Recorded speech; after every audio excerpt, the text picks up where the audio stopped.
미국이 지금 난리가 났습니다. 특히나 상류층 부모들 사이에서 전례 없는 열풍이 불고 있는데요. 바로 한국식 도시락, 김밥 때문입니다. 미국 초등학교의 점심시간 풍경이 완전히 바뀌고 있습니다. 불과 몇 달 전까지만 해도 샌드위치와 감자칩, 땅콩버터 잼 샌드위치가 전부였던 아이들의 도시락이 이제는 색색의 재료가 어우러진 김밥으로 가득 차고 있습니다. 김밥을 싸우는 아이들은 친구들 사이에서 인기 스타가 되고 학부모들 사이에서도 요즘 김밥 싸주면 우리 애가 학교에서 어깨를 으쓱한다는 말까지 돌고 있다고 하는데요. 도대체 김밥 하나가 어떻게 미국 초등학교 문화를 뒤흔들고 학부모들까지 사로잡았을까요? 이제는 아시안 마켓에서 김밥 재료가 불티나게 팔리고 김밥을 제대로 싸는 방법을 배우려는 미국 엄마들이 유튜브를 뒤지기까지 하고 있다는데요. 미국 엄마들을 김밥 열풍에 빠지게 만든 결정적인 계기는 무엇이었을까요? 오늘 그 흥미로운 이야기를 시작합니다. 안녕하세요. 저는 소피아입니다. 미국 상류층 가정의 평범한 엄마죠. 직장에서 하루 종일 열심히 일하고 집에 돌아오는 일상이 반복되는 삶을 살고 있습니다. 오늘도 퇴근 후 지친 몸을 이끌고 집으로 향했어요. 현관문을 열고 들어서는 순간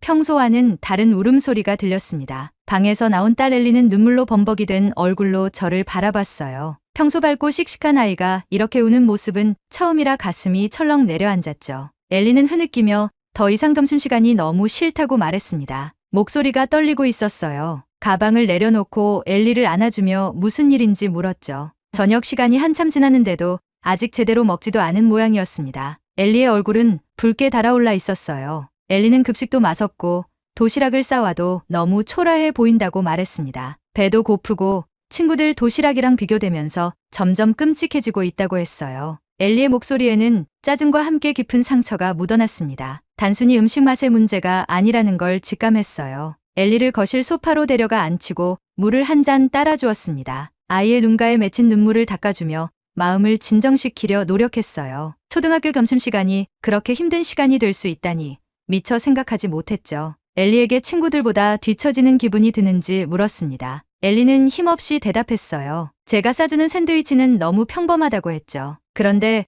클로이라는 친구는 완전 멋진 도시락을 가져온다고 합니다. 애들이 다 부러워한다고 했어요. 클로이의 도시락은 색감도 다양하고 뭔가 특별해 보였다고 하더군요. 학교에서 그 도시락을 본 아이들은 다 감탄했다고 말했습니다. 엘리의 도시락을 보고 그런 반응을 보인 적은 한 번도 없었다고 했어요. 그 말을 듣는 순간 이 문제가 단순히 배고픔의 문제가 아니라 딸의 자존감 문제라는 것을 깨달았습니다. 엘리의 눈빛에서 자신감이 사라져 있었어요. 학교 점심시간은 단순한 식사 시간이 아니라 아이들 사이에서 자신의 위치를 확인하는 사회적인 시간이었죠. 엘리에게 다정하게 말했습니다. 내일부터 더 신경 써서 도시락을 준비해 볼 테니 걱정하지 말라고요. 엘리의 표정이 조금은 밝아졌지만 여전히 의심의 눈길을 보내는 것이 느껴졌습니다. 엘리를 침대에 재우고 난 후 고민에 빠졌어요. 어떻게 하면 엘리가 점심시간을 다시 즐겁게 보낼 수 있을지, 어떤 도시락이 아이에게 자신감을 줄 수 있을지 생각했죠. 이 문제는 생각보다 복잡했습니다. 단순히 맛있는 음식이 아니라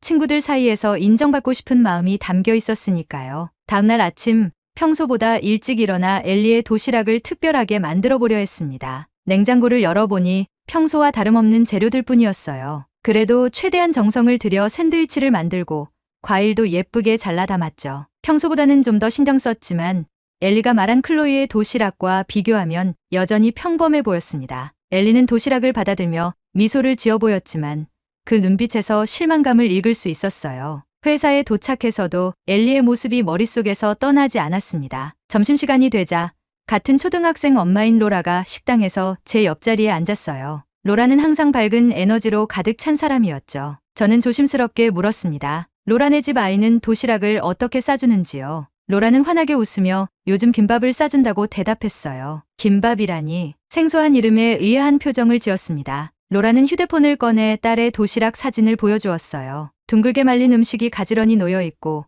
그 주변으로 아이들이 몰려있는 모습이 보였습니다. 영상을 보니 아이들이 놀라워하며 감탄하는 소리까지 들렸어요. 제 표정이 묘했는지 로라가 웃으며 설명해 주었죠. 요즘 김밥이 미국 초등학교에서 완전 인기라고 합니다. 로라의 아이가 도시락을 열면 친구들이 우아하면서 모여든다고 했어요. 설마 김밥이라는 게 학교에서 트렌드라고요? 놀라움을 감추지 못했습니다. 로라는 웃으며 고개를 끄덕였어요. 한국 음식인 김밥이 아이들 사이에서 인기를 끌고 있다는 사실이 신기했죠. 엘리가 말했던 클로이의 도시락도 혹시 김밥이 아니었을까 생각이 들었습니다. 로라에게 어디서 김밥을 배웠는지 물었어요. 로라는 유튜브와 몇 번의 시행착오로 만들게 되었다고 했습니다. 처음에는 어려웠지만 지금은 제법 손에 익었다고 하더군요. 퇴근길에 마트에 들려 검색해본 김밥 재료들을 구입했어요. 김, 밥, 단무지, 당근, 시금치, 햄 등 다양한 재료들을 담았습니다. 집에 돌아와 엘리에게 내일 특별한 도시락을 준비할 거라고 말했어요. 엘리는 반신반의하는 표정이었지만 기대감이 묻어나는 눈빛을 보였죠. 그날 밤 인터넷에서 김밥 레시피를 검색해 보았습니다. 영상을 보며 따라하기에는 생각보다 복잡해 보였어요. 아침 일찍 일어나 김밥 만들기에 도전했습니다. 밥을 짓고 야채를 볶고 김 위에 밥을 펴는 과정까지는 좋았어요. 하지만 재료를 올리고 말기 시작하자 김이 찢어지고 밥이 흩어지기 시작했죠. 3번의 시도 끝에 겨우 만든 김밥은 모양이 엉망이었습니다. 마치 찌그러진 원통처럼 보였어요. 시간은 이미 학교에 늦을 시간이었고 결국 서둘러 평소처럼 샌드위치를 만들어 엘리에게 주었습니다. 엘리의 실망한 표정이 마음에 걸렸어요. 이건 도저히 혼자 못하겠다는 생각이 들었죠. 회사에 도착해 자리에 앉자마자 한참을 고민했습니다. 엘리에게 멋진 도시락을 만들어주고 싶은 마음은 굴뚝 같은데 김밥은 생각보다 어려워 보였어요. 그러던 중 문득 직장 내 한국인 동료 수진이 떠올랐습니다. 수진은 제 옆 부서에서 일하는 디자이너였죠. 점심시간에 우연히 수진을 마주쳤습니다. 수진은 항상 깔끔하게 차려입고 다녔어요. 그날도 단정한 자태로 식당에 들어서는 모습이 보였죠. 용기를 내어 수진에게 다가갔습니다. 처음에는 어색했지만 엘리의 모습이 떠올라 조심스럽게 물어보았어요. 혹시 김밥 만드는 법을 가르쳐 줄 수 있는지 말이죠. 수진은 눈을 동그랗게 뜨더니 웃음을 지었습니다. 내가 왜 갑자기 김밥에 관심을 갖게 되었는지 물어보는 눈치였어요. 엘리의 학교 사정을 설명하자 수진은 고개를 끄덕이며 이해한다는 눈빛을 보냈습니다. 수진은 주말에 그녀의 집으로 와서 제대로 가르쳐 주겠다고 했어요. 수진의 흔쾌한 초대에 감사의 마음을 전했습니다. 주말에 엘리와 함께 수진의 집에 방문하기로 약속했어요. 사실 수진과는 회사에서 인사만 하는 사이였는데 이렇게 집에 초대받은 것이 조금 부담스럽기도 했죠. 하지만 엘리를 위해서라면 어떤 것도 할 수 있을 것 같았습니다. 그날 퇴근길, 더 이상 샌드위치를 싸가지 않아도 될 날이 곧 올 거라는 기대감에 발걸음이 가벼웠어요. 집에 돌아오자 엘리가 어떻게 점심시간이 지났는지 물었습니다. 엘리는 여전히 힘없는 목소리로 대답했어요. 오늘도 클로이의 도시락이 화제였다고 했죠. 엘리에게 주말에 수진의 집에 함께 가서 김밥 만드는 법을 배울 거라고 말했습니다. 처음에는 의아해하던 엘리가 김밥 사진을 보여주자 눈이 반짝였어요. 주말이 기다려진다며 오랜만에 해맑게 웃는 모습을 보니 가슴이 뭉클했습니다. 금요일 밤 수진에게서 연락이 왔습니다. 내일 점심을 함께 먹자고 했어요. 김밥뿐만 아니라 다양한 한국 음식도 준비해주겠다고 했죠. 너무 부담스럽다며 사양했지만 수진은 한국 문화를 나누는 것이 기쁘다며 오히려 고마워했습니다. 엘리는 너무 신나서 쉽게 잠들지 못했어요. 자기 전에도 계속 김밥 사진을 보며 내일 배울 생각에 들떠 있었죠. 토요일 아침이 밝았습니다. 엘리와 함께 서둘러 준비하고 수진이 알려준 주소로 향했어요. 수진은 교회의 조용한 동네에 살고 있었습니다. 초인종을 누르자 수진이 환한 미소로 우리를 맞이해 주었어요. 현관에 들어서자마자 낯선 향신료 냄새가 코끝을 자극했습니다. 처음 맡아보는 향이었지만 식욕을 돋우는 좋은 냄새였죠. 거실로 안내받자 테이블 위에 이미 다양한 음식들이 차려져 있었습니다. 색색깔의 반찬들과 함께 큰 그릇에 담긴 국물 요리, 그리고 구운 고기 냄새가 진동했어요. 수진은 하나하나 설명해 주었습니다. 불고기는 한국의 전통적인 구운 쇠고기 요리이고 잡채는 당면과 야채를 볶은 것이며 된장찌개는 콩으로 만든 된장으로 끓인 국물 요리라고 했어요. 그리고 물론 테이블 중앙에는 예쁘게 잘린 김밥이 있었습니다. 엘리는 호기심 가득한 눈으로 하나씩 맛보기 시작했어요. 처음 맛보는 한국 음식들에 엘리의 표정이 점점 밝아지는 것이 보였습니다. 특히 김밥을 맛본 엘리는 눈을 크게 뜨며 맛있다는 감탄사를 연발했어요. 수지는 흐뭇한 표정으로 엘리를 바라보며 김밥에 들어간 재료와 만드는 방법에 대해 설명했습니다. 밥에 약간의 참기름과 소금을 넣어 간을 하고 다양한 야채와 고기를 넣어 돌돌 말아내는 과정이 마치 예술작품을 만드는 것 같았어요. 식사를 마친 후 수지는 본격적으로 김밥 만들기 수업을 시작했습니다. 밥을 짓는 것부터 재료 준비, 김에 밥을 펴고 재료를 올리는 방법, 그리고 돌돌 말아 썰기까지의 전 과정을 직접 보여주었어요. 수진의 손놀림은 매우 능숙했고 그녀가 만든 김밥은 마치 잡지에서 본 것처럼 완벽했습니다. 이제 저와 엘리의 차례였죠. 수진의 지도에 따라 김 위에 밥을 펴고 재료를 올려 말기 시작했어요. 저의 첫 김밥 도전은 실패로 끝났지만 수진의 도움으로 새로운 희망이 생겼습니다. 수진이 만든 김밥을 보니 완벽한 원통형 모양의 색색의 재료들이 단면에서 예쁘게 보였어요. 제가 만든 찌그러진 모양과는 비교도 안 되었죠. 김밥 만들기는 마치 과학과 예술이 결합된 작업 같았습니다. 수진은 김밥말이 도구인 김발을 꺼내오며 본격적인 수업을 시작했어요. 수진의 지도 아래 김 위에 밥을 얇게 펴 바르는 연습부터 시작했습니다. 밥알이 손에 달라붙지 않도록 손가락에 약간의 참기름을 발라야 한다는 팁도 알려주었어요. 밥의 양도 중요했죠. 너무 많이 넣으면 말았을 때 터지기 쉽고 너무 적게 넣으면 모양이 잡히지 않는다고 했습니다. 밥을 펴고 난 뒤에는 다양한 재료들을 가지런히 올려놓았어요. 당근, 시금치, 단무지, 계란, 햄 등 색색의 재료들이 차례대로 놓였죠. 모든 재료를 올린 후 김발의 도움을 받아 돌돌 말기 시작했습니다. 수지는 첫 번째 말기가 가장 중요하다며 꾹꾹 눌러가며 천천히 말아야 한다고 강조했어요. 제 첫 김밥은 옆구리가 터지고 모양이 이상했습니다. 엘리도 도전했지만 역시 비슷한 결과였어요. 수지는 웃으며 처음엔 다 그렇다고 위로해 주었죠. 연습하면 더 잘할 수 있다고 격려해 주었습니다. 두 번째 도전에서는 조금 나아졌어요. 밥의 양을 줄이고 더 꼼꼼하게 말았더니 모양이 조금 더 반듯해졌습니다. 세 번째 시도에서는 거의 성공에 가까웠어요. 수지는 뿌듯한 표정으로 우리를 바라보았습니다. 엘리는 자신이 만든 김밥을 보며 환하게 웃었어요. 아이의 얼굴에서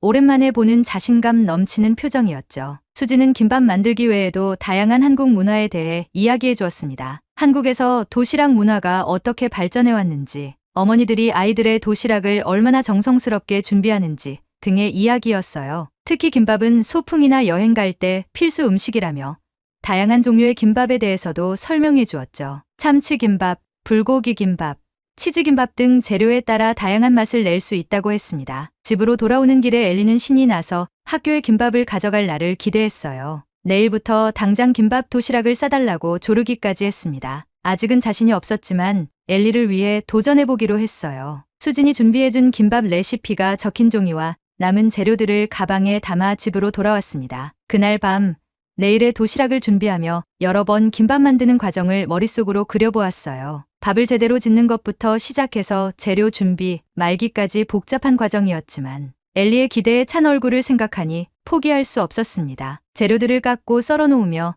내일 아침에 일찍 일어나 도전하기로 마음먹었어요. 침대에 누워 오늘 하루를 되돌아보았습니다. 수진의 도움으로 새로운 문화를 배웠고 무엇보다 엘리에게 희망을 줄 수 있게 되었어요. 엘리의 학교 생활이 조금이라도 나아진다면 그것으로 충분했습니다. 눈을 감으며 내일 엘리가 김밥 도시락을 들고 학교에 가는 모습을 상상했어요. 친구들이 모여들어 감탄하는 장면이 머릿속에 그려졌죠. 그 생각만으로도 가슴이 벅차올랐습니다. 집으로 돌아온 후에도 수진의 집에서 맛본 한국 음식의 맛과 향이 계속 머릿속에 맴돌았습니다. 무엇보다 엘리가 김밥에 보인 반응이 인상적이었어요. 우리 집 냉장고의 재료들로는 수진이 보여준 것과 같은 완벽한 김밥을 만들기 어려울 것 같았습니다. 다음날 아시안 마켓에 가서 필요한 재료들을 제대로 구비하기로 결심했어요. 일요일 아침 엘리와 함께 수진이 알려준 아시안 마켓으로 향했습니다. 처음 방문하는 그곳은 마치 다른 나라에 온 듯한 느낌이었어요. 다양한 향신료와 낯선 재료들로 가득 찬 진열대 앞에서 엘리는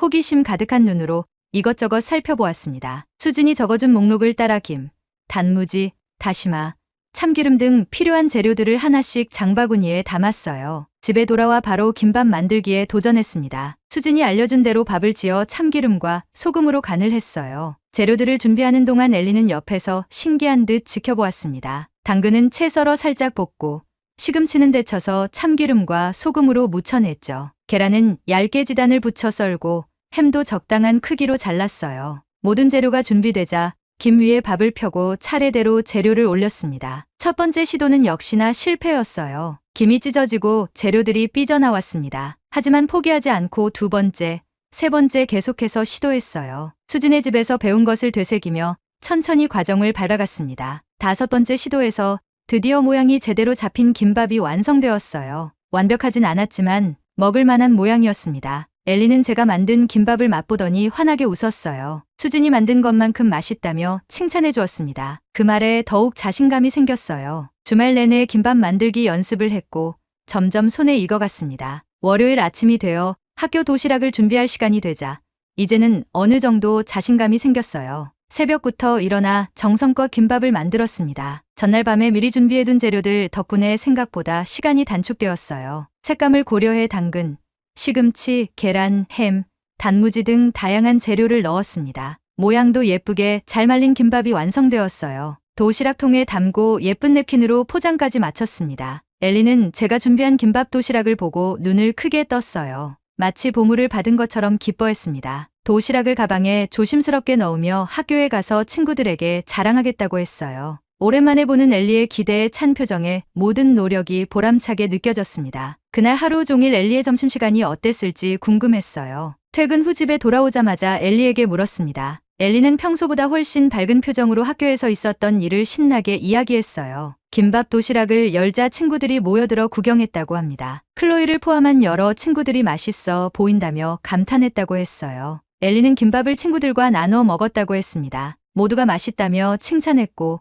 특히 클로이는 엘리의 도시락이 자기 것보다 더 예쁘다고 말했대요. 그 말을 전하는 엘리의 눈빛에서 자부심이 느껴졌습니다. 점심시간이 더 이상 두려운 시간이 아니라 기다려지는 시간이 되었다는 엘리의 말에 가슴이 뭉클했어요. 김밥 하나로 이렇게 큰 변화가 생길 줄은 정말 몰랐습니다. 다음 날을 위해 더 다양한 종류의 김밥을 만들어 보기로 했어요. 수진에게 연락해 다른 김밥 레시피도 물어보았습니다. 참치김밥, 치즈김밥 등 엘리가 좋아할 만한 재료로 다양하게 시도해보고 싶었어요. 김밥 만들기가 이제는 부담이 아닌 즐거움으로 다가왔습니다. 엘리의 긍정적인 반응에 힘을 얻어 이제는 더 다양한 김밥을 도전해보기로 했습니다. 수진에게 연락해서 여러 가지 김밥 레시피를 물어봤어요. 참치김밥, 치즈김밥, 소고기김밥 등 다양한 종류가 있다고 했죠. 엘리에게 어떤 종류의 김밥을 도시락으로 싸주면 좋을지 물어보았습니다. 엘리는 잠시 생각하더니 자기 친구 클로이가 좋아하는 것처럼 붉은색이 들어간 김밥이 좋겠다고 했어요. 아마도 소시지나 참치가 들어간 김밥을 원하는 것 같았습니다. 다음 날 아침은 평소보다 더 일찍 일어났어요.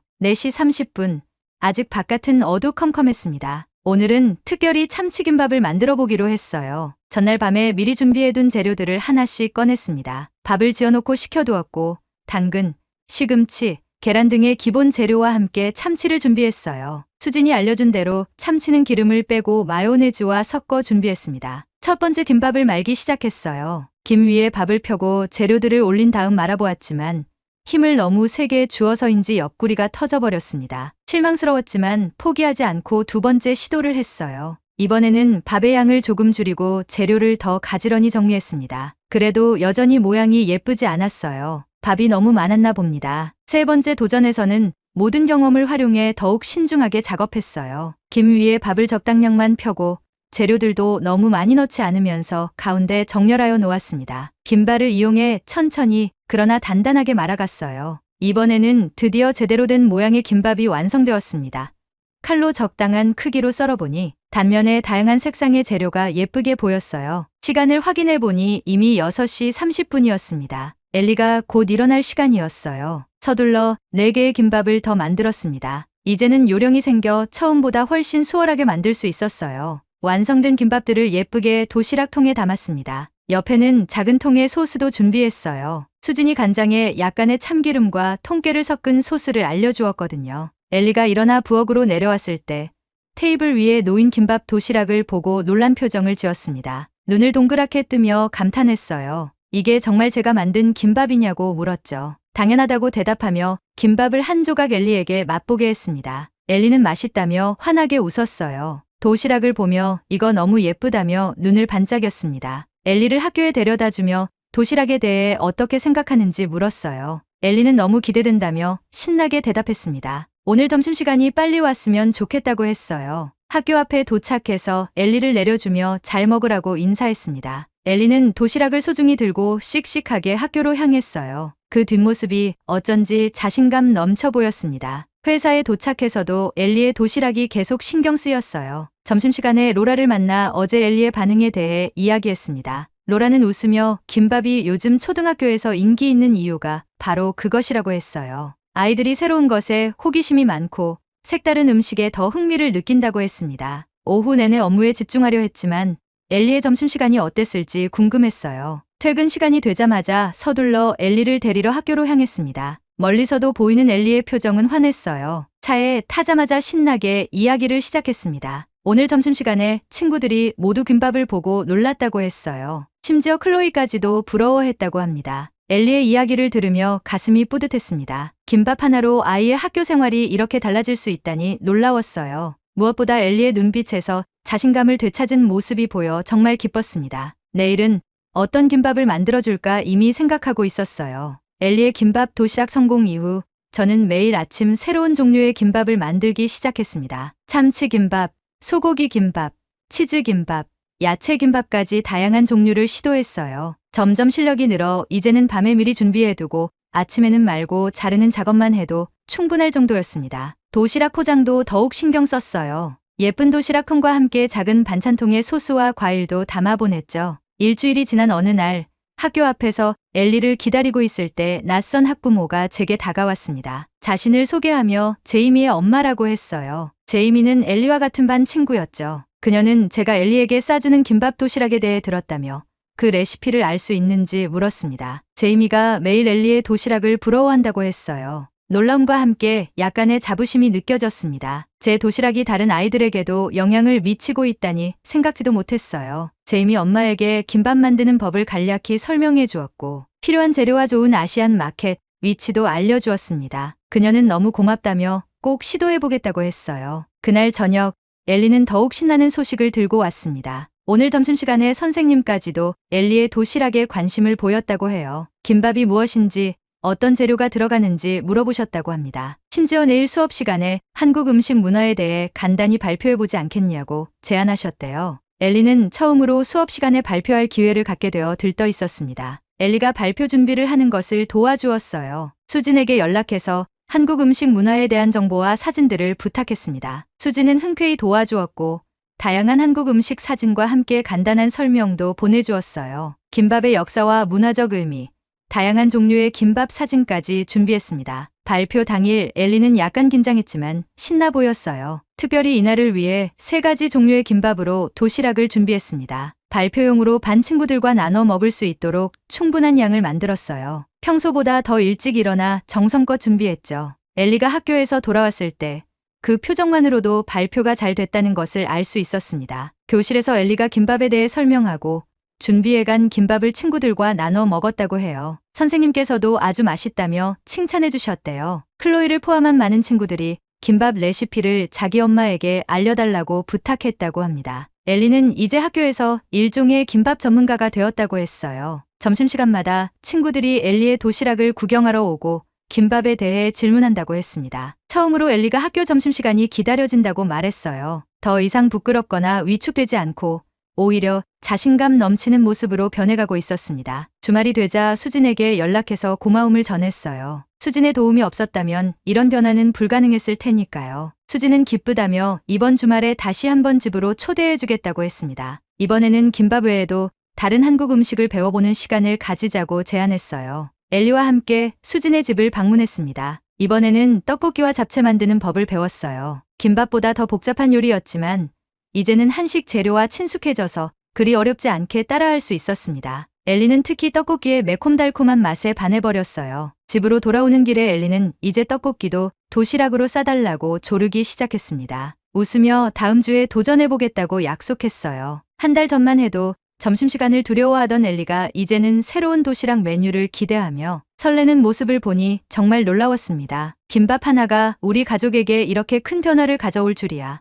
누가 상상이나 했을까요? 한 달이 지나자 엘리의 학교에서는 김밥이 완전한 트렌드가 되었습니다. 처음에는 엘리와 클로이만 가져오던 이국적인 도시락이 이제는 거의 반 아이들이 가져오는 인기 메뉴가 되었어요. 학부모들 사이에서도 김밥 레시피가 공유되고 있었습니다. 학교 앞에서 엘리를 기다릴 때면 여러 학부모들이 다가와 김밥에 대해 질문하는 일이 흔해졌어요. 이제는 김밥 만들기가 저의 아침 루틴이 되었습니다. 더 다양한 레시피를 시도하기 위해 인터넷 검색과 유튜브 영상을 찾아보며 연구했어요. 수진뿐만 아니라 한식 요리 블로그들도 참고하며 새로운 아이디어를 얻었습니다. 색감을 더 화려하게 하기 위해 자색 양배추, 노란 단무지, 주황색 당근 등 다양한 색상의 재료를 사용했어요. 모양도 더 다양하게 변형해 보았습니다. 일반 김밥 말고도 삼각김밥, 꽃 모양 김밥 등 아이들의 눈길을 끌 수 있는 모양을 시도했죠. 특히 엘리가 좋아하는 것은 캐릭터 김밥이었어요. 김밥 단면을 동물이나 꽃 모양으로 만드는 데코 김밥에 도전했습니다. 처음에는 실패도 많았지만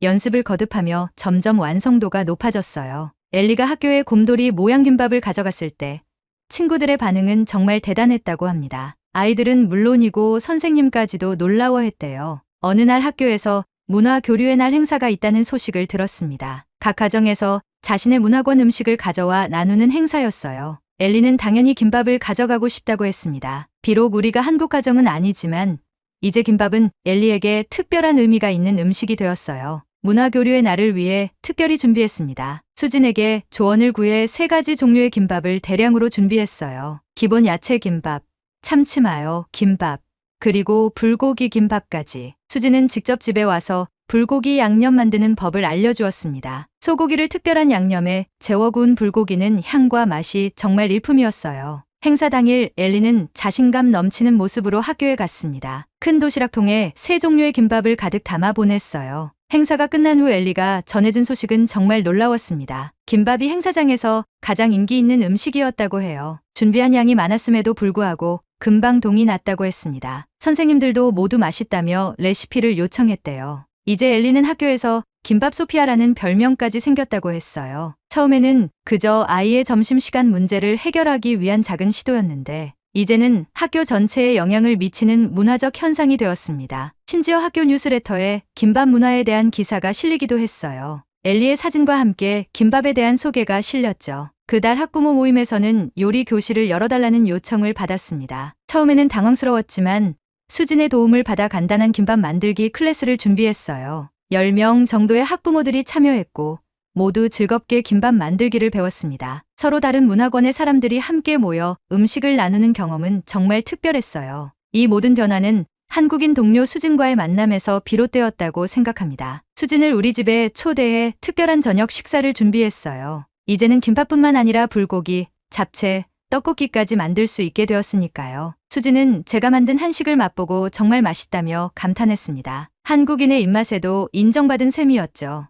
엘리는 이제 더 이상 점심시간을 두려워하지 않습니다. 오히려 자랑스럽게 자신의 도시락을 소개하고 친구들과 나누는 즐거움을 알게 되었어요. 단순한 도시락의 변화가 아이의 자존감과 학교 생활 전체를 바꿔놓았습니다. 김밥은 이제 우리 가족에게 단순한 음식이 아닌 특별한 의미를 가진 매개체가 되었어요. 이제 제 소셜미디어에는 다양한 김밥 사진들이 가득합니다. 다른 나라 학부모들도 저의 게시물을 보고 레시피를 물어오기도 해요. 작은 변화가 이렇게 큰 파장을 일으킬 줄은 정말 예상하지 못했습니다. 김밥 하나로 시작된 이 여정이 우리 가족의 삶을 풍요롭게 바꿔놓았어요. 무엇보다 엘리가 이제 신나게 "엄마, 나 이제 점심시간이 기다려져" 라고 말할 때마다 모든 노력이 보람차게 느껴집니다. 사연을 재밌게 들으셨다면 구독과 알림 설정 부탁드립니다. 여러분의 구독과 알림 설정은 영상 제작에 큰 힘이 됩니다. 지금까지 외국인의 시선에서 한국의 감동에 빠진 이야기를 전해드리는 감동 다이브였습니다. 좋은 하루 보내세요. 감사합니다. 전 세계가 주목하고 있습니다.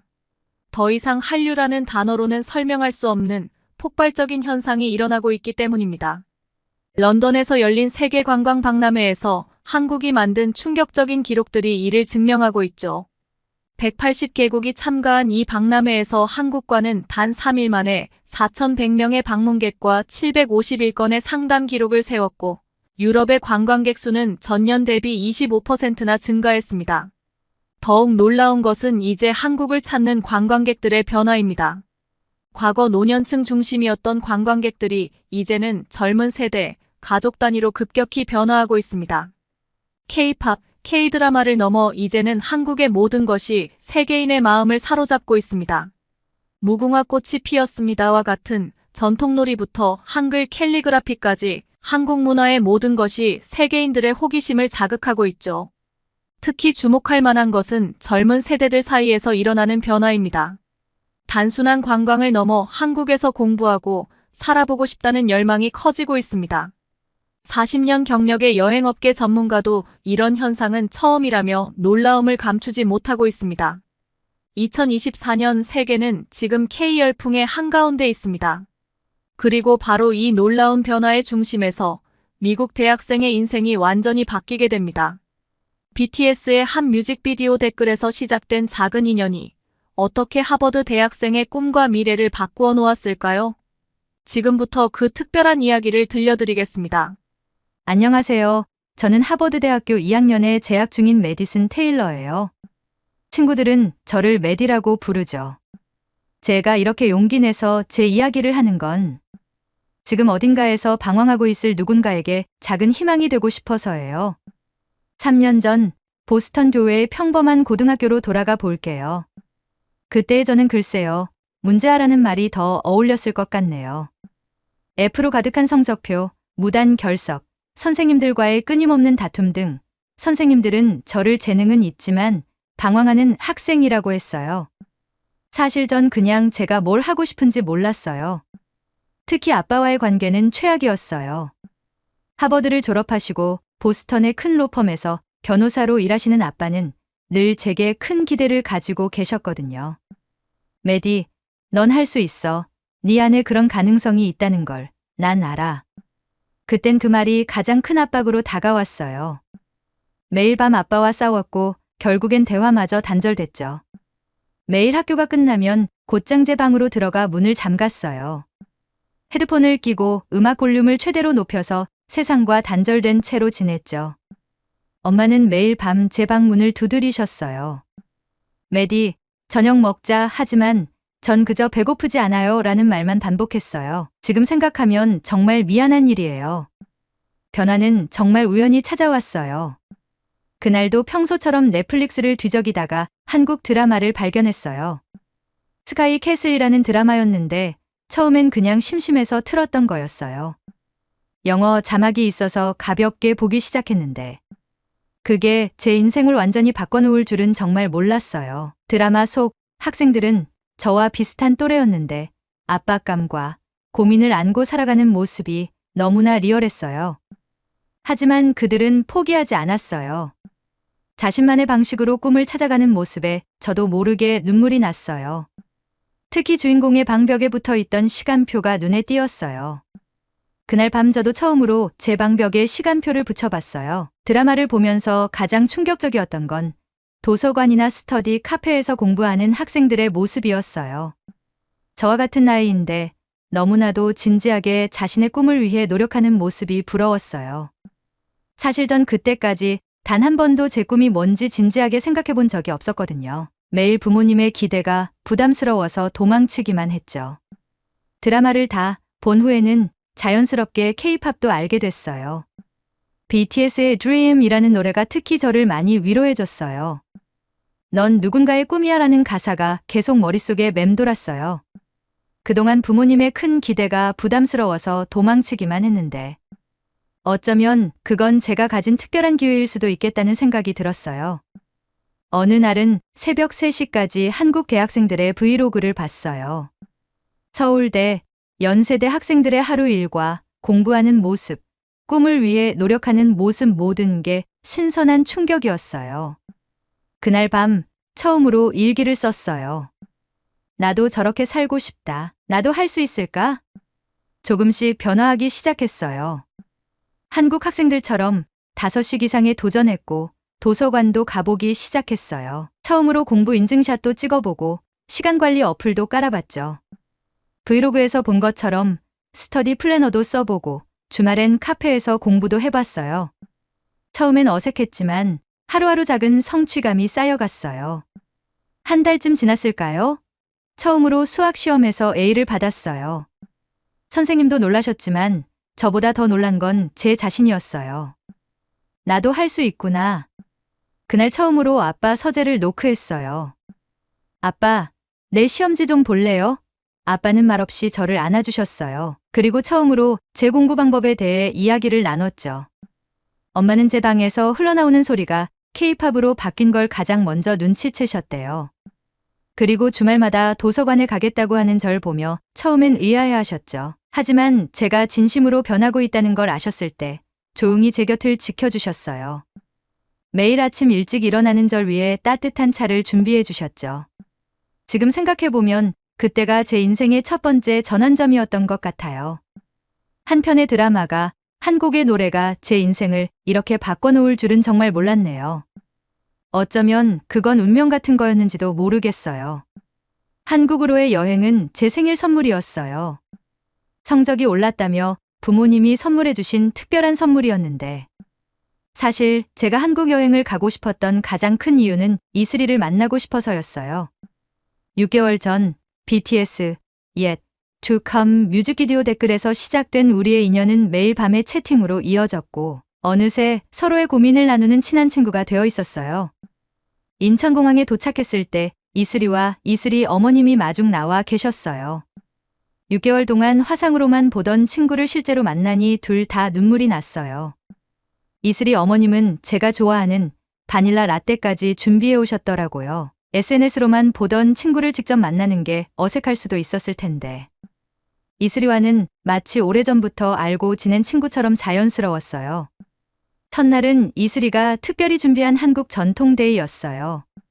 삼청동의 한복 가게에서 연보라색 저고리와 하늘색 치마를 입고 경복궁으로 향했는데, 발걸음을 뗄 때마다 치마가 우아하게 흩날렸어요. 이슬이는 저를 위해 궁궐의 구석구석을 설명해 주었고, 수문장 교대식도 가장 좋은 자리에서 볼 수 있게 해줬어요. 향원정에서는 미리 준비해온 전통차를 마시며 조선시대 궁녀가 된 것처럼 이야기를 나눴어요. 그날 저녁 이슬이네 집에서의 식사는 제 인생에서 가장 특별한 식사 경험이었어요. 현관문을 열자마자 달달한 간장향과 구수한 된장찌개 냄새가 코끝을 자극했어요. 이슬이 어머님은 아침부터 저희 가족을 위해 음식을 준비하셨다고 해요.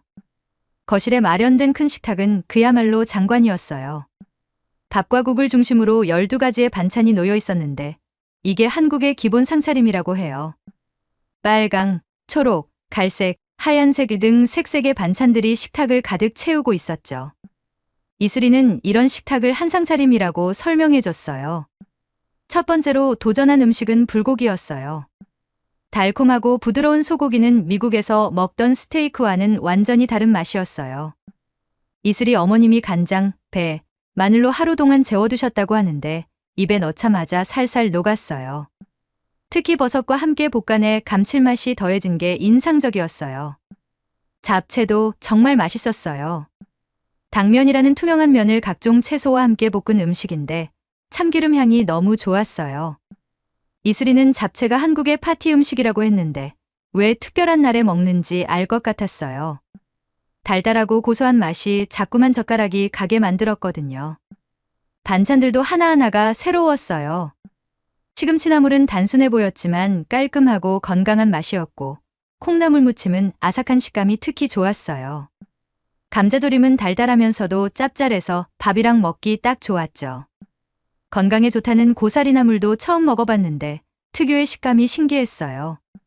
가장 인상적이었던 건 김치였어요. 이슬이네는 3대째 내려오는 비법으로 김치를 담그신다고 해요. 배추김치는 시원하고 깔끔한 맛이었고, 깍두기는 아삭하고 매콤했어요. 특히 새콤달콤한 열무김치는 저희 엄마가 너무 좋아하셔서 결국 레시피를 배우기로 하셨답니다. 갈비찜도 특별했어요. 부드러운 갈비에 달콤한 양념이 배어 있어서 뼈를 붙잡고 먹어야 했지만 그만큼 재미있는 경험이었어요. 당근과 감자가 같이 졸여져서 든든한 메인 요리였죠. 무엇보다 놀라웠던 건 이 많은 반찬들을 무제한으로 리필해 두신다는 거예요. 시금치나물을 맛있게 먹었더니 더 담아주시고, 불고기가 떨어질 것 같으면 새로 구워주시고, 한국의 식사에는 이런 푸근한 정이 있다는 게 참 감동적이었어요.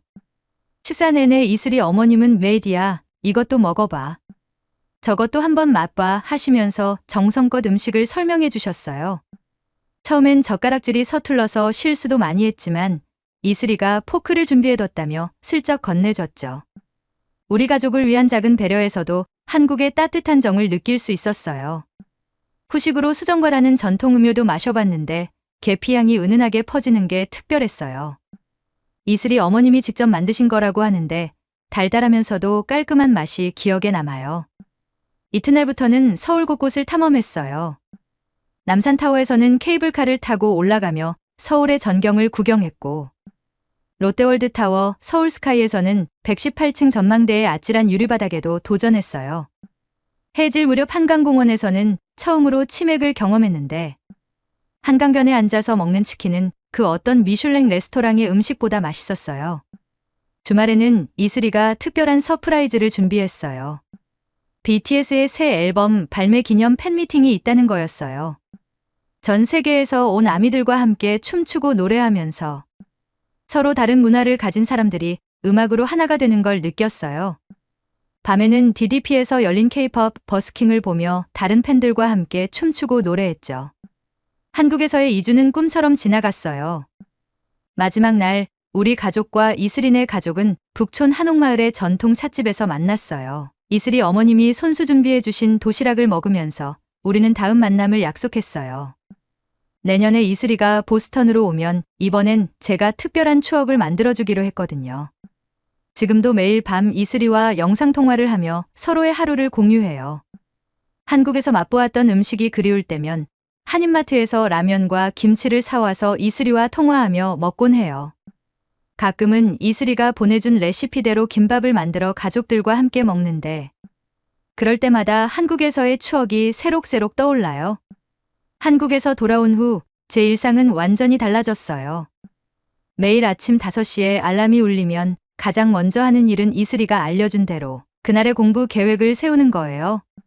한국에서 본 스터디 플래너를 따라 만든 제 플래너에는 시간대별 계획과 체크리스트가 빼곡해요. 처음에는 이렇게 세세하게 계획을 세우는 게 낯설었지만 이제는 습관이 되었어요. 아침 공부는 한국의 새벽 공부 문화에서 배운 거예요. 이슬이가 알려준 대로 아침에는 가장 어려운 과목인 수학을 공부했어요.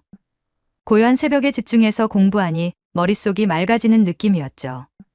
특히 한국에서 사원 타이머를 25분 단위로 맞추고 하는 뽀모도로 공부법이 큰 도움이 되었어요. 주말에는 도서관에서 하루를 보냈어요. 한국의 스터디 카페처럼 집중할 수 있는 환경을 만들기 위해 일부러 창가 자리를 잡고 이어폰으로 스터디 윗미 영상을 틀어놓고 공부했죠. 점심시간에는 이슬이네 어머님이 담아주신 김치로 만든 김치볶음밥을 도시락으로 가져갔어요. 한국 음식을 먹으면 공부할 힘이 나는 것 같았거든요. SAT 공부는 정말 힘들었어요. 하지만 매일 밤 이슬이와의 화상통화가 큰 힘이 되었죠. 이슬이도 수능을 준비하고 있었기에 우리는 서로의 공부 진도를 체크해주고 응원해줬어요. 가끔은 서로 잠들 때까지 화상 채팅을 켜놓고 공부하기도 했는데 마치 같은 공간에서 공부하는 것 같아 심적으로 큰 위로가 되었어요. 어려운 문제를 풀 때면 한국에서 본 학생들의 열정을 떠올렸어요. 롯데타워 카페에서 밤늦게까지 공부하던 학생들, 지하철에서도 문제집을 펴던 학생들, 그 모습을 떠올리면 저도 모르게 다시 힘이 났어요. 특히 이슬이가 알려준 오답노트 작성법은 제 성적 향상에 결정적인 도움이 되었어요. 지원서를 쓸 때는 한국에서의 경험이 큰 자산이 되었고요. 다른 문화를 통해 자신을 발견하고 성장한 이야기, BTS를 통해 만난 친구와의 우정, 그리고 그 경험을 통해 깨달은 제 삶의 목표까지 에세이를 쓰면서 저는 제가 얼마나 많이 성장했는지 깨달았어요. 합격 통지를 받던 날 가장 먼저 연락한 건 이슬이였어요. 밤늦은 시간이었는데도 이슬이는 제 전화를 받자마자 울면서 축하해줬어요. 다음 날 아침 이슬이네 가족과 우리 가족이 함께 화상통화를 했는데 이슬이 어머님이 특별히 준비하신 축하 영상을 보내주셨어요. 경복궁에서 찍은 우리 사진들로 만드신 영상을 보면서 또 한 번 눈물이 났어요. 이제는 매일 아침 책상에 앉으면 한국에서 가져온 You can do it 스티커가 붙은 플래너가 저를 반겨요. 주말에는 한인마트에서 산 김치와 라면으로 이슬이와 같이 브런치를 먹으며 공부해요. 시험 기간이면 이슬이가 보내준 BTS 공부 플레이리스트를 들으며 밤을 새우곤 해요. 하버드에 합격하고 나서 많은 친구들이 비결을 물어봤어요. 저는 항상 이렇게 대답했죠. 한국이라는 나라에서 배운 열정과 끈기, 그리고 소중한 친구 덕분이야. 정말 그래요. 제가 이 자리에 올 수 있었던 건 우연히 시작된 K-pop 사랑이 제 인생을 바꿔놓았기 때문이에요. 지금 생각해보면 하버드 첫 학기 때가 가장 설렘 가득했던 것 같아요. 오리엔테이션에서 한국 유학생들을 처음 만났을 때 서툰 한국말로 안녕하세요 라고 인사했던 그 순간이 아직도 생생해요. 다들 제 한국어 발음에 놀라워하면서도 너무나 반갑게 맞아주었죠. 이슬이 덕분에 배운 한국어가 이렇게 빛을 발할 줄은 몰랐어요. 그때는 서울대 교환학생 프로그램이 제 인생의 가장 큰 도전으로 다가왔어요. 밤늦게까지 앉아서 수강 계획을 세우던 기억이 나요. 국제대학원의 한미관계의 이해, 글로벌 문화 콘텐츠 산업론, 한국 현대문화와 사회 등의 과목들을 하나하나 살펴보면서 제 꿈에 한 걸음 더 가까워지는 기분이었죠. 특히 문화 콘텐츠 산업론 교수님께 이메일을 보냈을 때의 떨리는 마음은 잊을 수 없어요. 교수님께서 흔쾌히 멘토링을 해주시겠다고 답장을 주셨을 때 그 기쁨이란. 방학 때는 서울의 작은 문화예술 스타트업에서 인턴십을 하기로 했어요. 하버드 경력개발센터의 도움으로 청년 문화기획자들이 운영하는 곳을 찾았죠. 그곳에서 글로벌 팬 커뮤니티 프로그램을 기획해보고 싶었어요.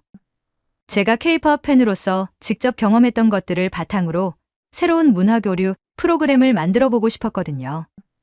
하버드 서울대 문화교류 센터 계획을 처음 구상하던 때도 잊을 수 없어요.